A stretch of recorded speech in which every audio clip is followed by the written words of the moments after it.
नमस्कार. संध्या उबाळे रेसिपीजमध्ये सर्व खवय्यांचं मनापासून स्वागत आहे.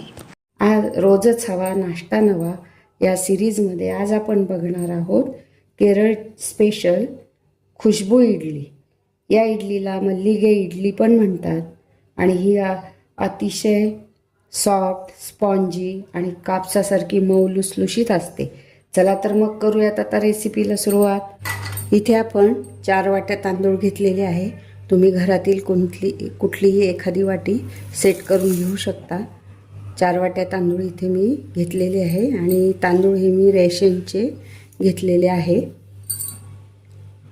इथे मी 1 वाटी उडीद डाळ घेतलेली आहे आणि आता इथे बरोबर 1 वाटी साबुदाणा घ्यायचा. कमी घ्यायचा नाही आणि जास्तही घ्यायचा नाही.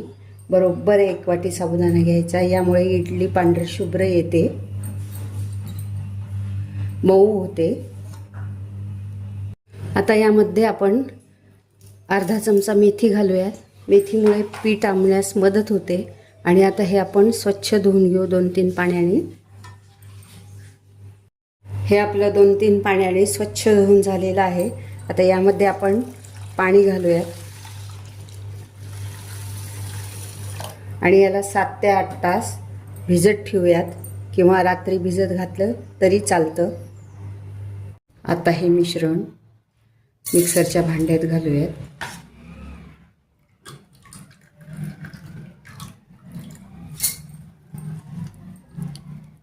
मिश्रण आपलं बारीक वाटून झालेलं आहे, तुम्ही बघू शकता.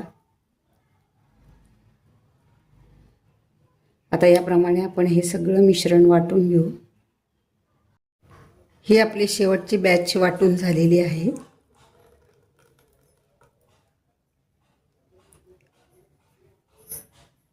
आता आपण हे बॅटर थोडं फेटून घेऊ. मस्त असं बारीक झालेलं आहे हे. 5 मिनटं फेटून घेऊ म्हणजे यामध्ये हवा निर्माण होईल आणि पीठ छान फर्मंट होईल.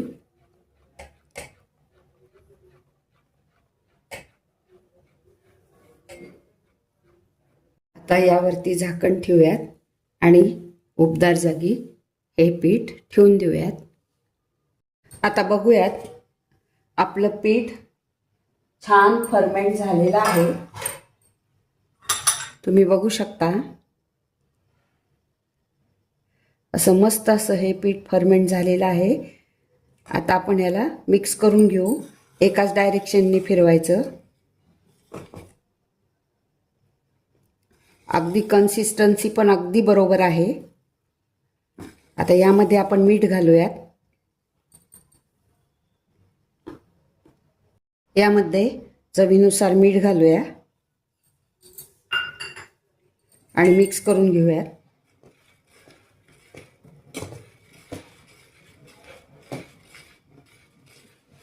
मीठ छान मिक्स झालेलं आहे.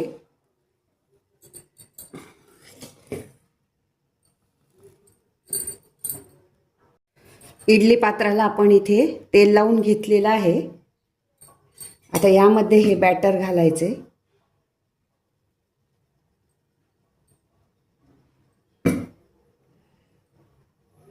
ही इडली अतिशय मऊ आणि पांढरी शुभ्र होते.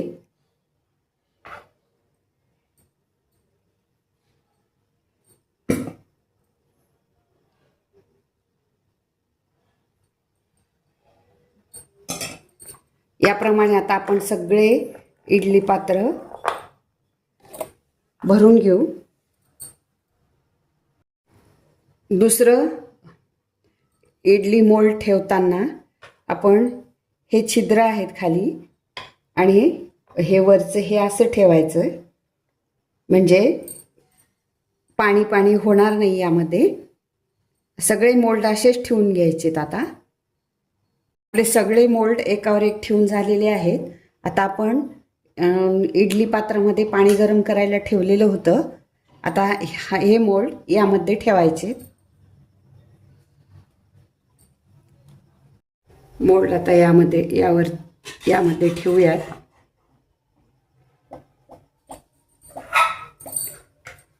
आणि झाकण लावूयात आणि याला 15 मिनिटे वाफवून घेऊयात. आपली इडली होते तोपर्यंत आपण चटणी करून घेऊयात. चटणीसाठी हे साहित्य, हे सुकं खोबरं, डाळवं, कोथिंबीर, लसूण पाकळ्या आणि मिरच्या. आता ओलं खोबरं नाही आहे आपल्याकडं, म्हणून मी इथे ओल्या खोबऱ्यासारखीच सुक्या खोबऱ्याची चटणी करणार आहे. आता मिक्सरच्या भांड्यात घेऊयात आपण सुकं खोबरं, डाळवं,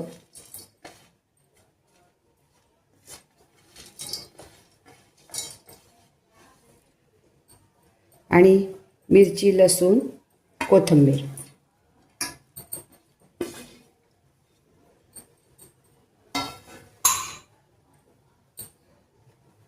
इथे मी चवीनुसार मीठ आणि चवीनुसार साखर घेतलेली आहे.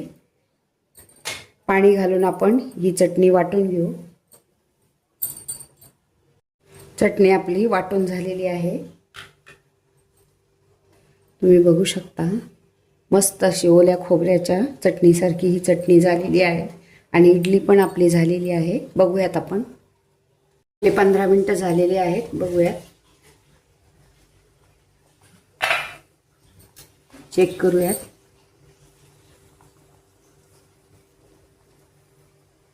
चाकू क्लीन निघालेला आहे. आपली इडली तयार झाली. आपण काढून घेऊ.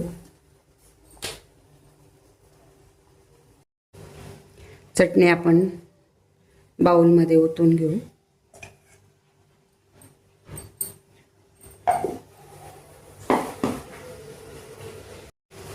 आपण हे बाहेर काढलेलं आहे.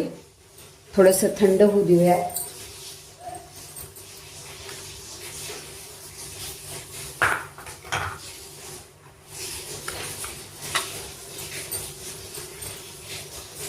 आपलं हे थंड झालेलं आहे. आपण आता इडली काढून घेऊ.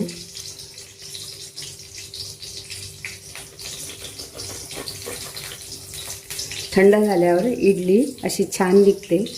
तुम्ही बघू शकता. आणि मस्त अशी स्पॉन्जी इडली झालेली आहे.